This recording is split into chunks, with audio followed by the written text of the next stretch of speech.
48 hours later, Bethany escalated with a registered letter demanding immediate Jeep removal or emergency towing within 24 hours, citing fake health and safety violations. Carbon copied to Carl's office and local police, it reeked of intimidation. Maya called, panic in her voice. Tank, a tow truck circling the block, eyeing your Jeep. The scent of Grandma's vanilla candles couldn't mask her fear. I hit back hard, contacting JAG, Judge Advocate General. Staff Sergeant Patricia Williams reviewed my case and grinned. Rodriguez, she's threatening to steal federal property. That's a felony. The Service Members Civil Relief Act protects deployed soldiers' property, and my Jeep was federal equipment. Williams filed a complaint, triggering a federal military liaison review. Bethany's power trip was now on the radar of people with real authority. Then Maya found a bombshell in Grandma's 2019 HOA records, a letter from Bethany to the city opposing military housing programs in Willowbrook, claiming transient military populations hurt community standards. She'd been targeting service families for years. The Hendersons got violations for a bike. The Washingtons were fined for their babies' cries. It was systematic discrimination, tied to Carl's luxury condo deal, which needed HOA approval for zoning. Military families, unsightly vehicles and deployments clashed with his upscale vision. Maya, in teacher mode, built a case, connecting with other targeted families. But Bethany doubled down, inspecting Grandma's house herself, photographing my Jeep, measuring distances, sneering at Maya. Your brother's military service doesn't excuse non-compliance. My response. I activated the Jeep's GPS and security systems, catching Bethany trespassing 17 times in 3 days, photographing classified gear, potential espionage. Bethany hired ExecSafe Security to patrol compliance, their white SUV documenting my Jeep hourly. They spread lies, telling neighbors I was dangerous, claiming military vehicles posed security risks. Maya's sobs over the phone, mixed with desert wind, hit like a gut punch. Tank, Mrs. Patterson won't look at me. They're ruining us. My Jeep's infrared cameras caught Bethany at 1:43 a.m., flashlight in hand, photographing my dashboard, trying to open doors with security guards snapping pictures of federal equipment. This wasn't harassment, it was a national security breach. Captain Sarah Chen, my supervisor, was blunt. Rodriguez, how fast do you want her life complicated? Federal marshals were dispatched when Bethany cut my lock at 6:47 a.m., caught on Maya's cameras, directing a tow truck in her bathrobe. The driver, spotting federal decals, fled. Lady, I ain't touching government property. Bethany screamed, I'm HOA president with legal authority. Exhibit A in a federal theft case. My Jeep's kill switch and trackers pinged Homeland Security across 3 states. Bethany changed the community gate locks, blocking federal access, shrieking, if he wants his truck, he'll follow HOA rules. That was obstruction of justice. Neighbors, led by 72-year-old Vietnam vet Tom Henderson, formed a human shield around my Jeep. Mrs. Patterson, who'd buried 2 military sons, rallied the community. By 10 a.m., 30 veterans guarded Grandma's house, American flags flying. Bethany filed false reports, militias, explosives, even attack dogs, each a federal crime. Federal Marshal Jennifer Torres arrived, demanding gate access. Bethany's reply, I don't recognize federal authority over HOA property, was a declaration of war on the U.S. government.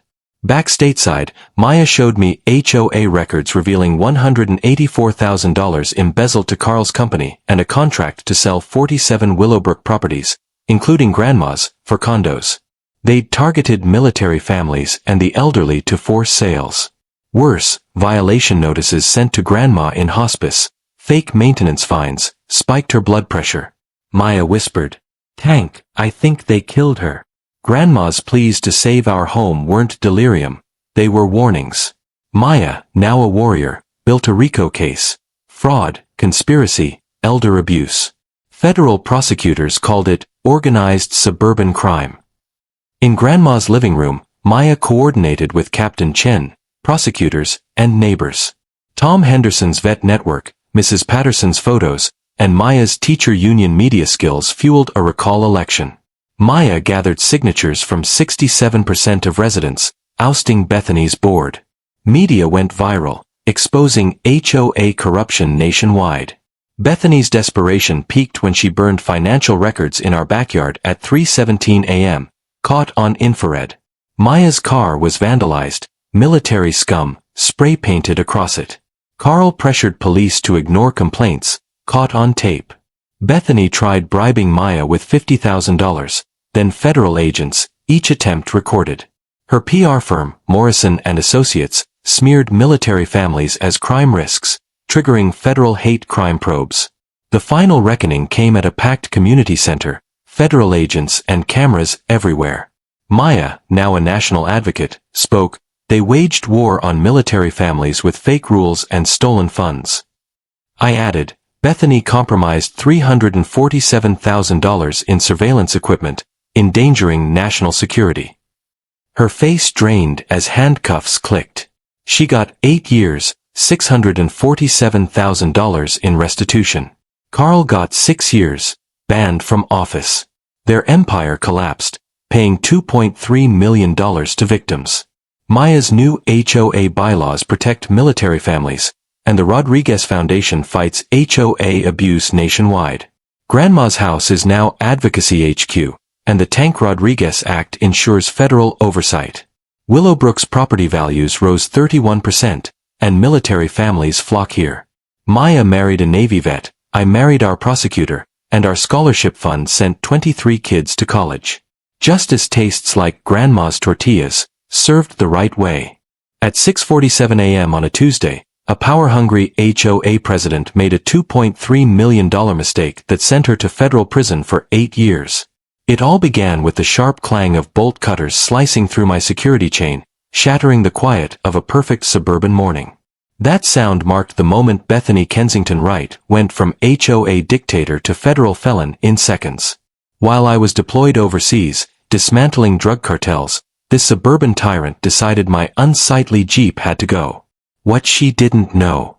That Jeep belonged to a federal drug task force, packed with $347,000 in classified surveillance gear, and I'm a federal agent trained to take down criminal empires. She thought she was towing a soldier's truck. Instead, she committed crimes that would make cartel bosses blush. If an HOA tyrant messed with your property while you were serving, what would you do? Drop a flag emoji and your location. Let's see how many patriots are out there. I'm Marcus Tank Rodriguez, and 3 months ago, I thought inheriting my grandmother's house was a blessing. I was wrong. Willowbrook Estates, a cookie-cutter suburban nightmare where beige houses, timed sprinklers, and the stench of entitlement reign supreme. HOA dues. $150 a month for community standards, aka paying a control freak to ruin your life. I'm an Army Reserve MP, recently recruited to a federal drug task force. My grandmother Rose's house was my anchor. Rent it out during deployments, build equity, honor the woman who raised me after my parents died when I was 12. Her home still smells of warm tortillas and Bengali, every creaky floorboard a reminder of her lessons. Mijo, stand up to bullies, but do it right.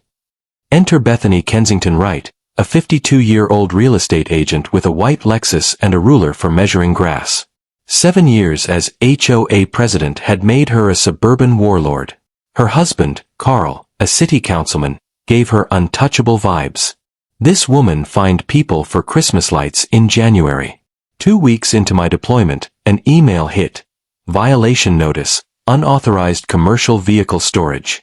My government-issued Jeep, marked with federal decals, was an eyesore. Bethany's twisted HOA rules banned work vehicles in driveways, ignoring that my Jeep held $200,000 in surveillance tech for active cartel investigations. GPS trackers, encrypted radios, covert cameras, federal property requiring departmental approval to move. Fines piled up at $50 a day while I dodged bullets abroad.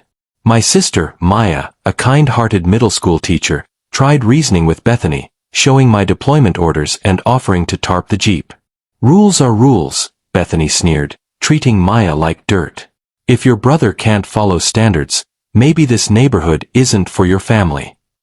Maya's voice broke over the phone, sitting in Grandma's kitchen. Tank, she threatened a lien on the house. She said Carl knows people at the school district, and supporting you could cost me my job. Maya uncovered a pattern. The Johnsons, a Marine family, got fined for a loud motorcycle. Sarah Martinez, a Navy wife, was cited for unprofessional garden gnomes. Every military family in Willowbrook was targeted. But here's the kicker. Bethany's rules were fake. Maya dug up the 1987 HOA bylaws, which exempted government vehicles, military, law enforcement, emergency services. Bethany was inventing violations, banking on residents' fear or ignorance. Neighbors whispered complaints but stayed silent, terrified of becoming her next target. Carl's political clout made resistance seem pointless. In that moment, sand gritting my teeth in 120 degrees Fahrenheit desert heat, I realized this wasn't about parking. It was organized harassment of military families, backed by corrupt power. Grandma's voice echoed, "Stand up to bullies, but do it right." Bethany had declared war on the wrong federal agent.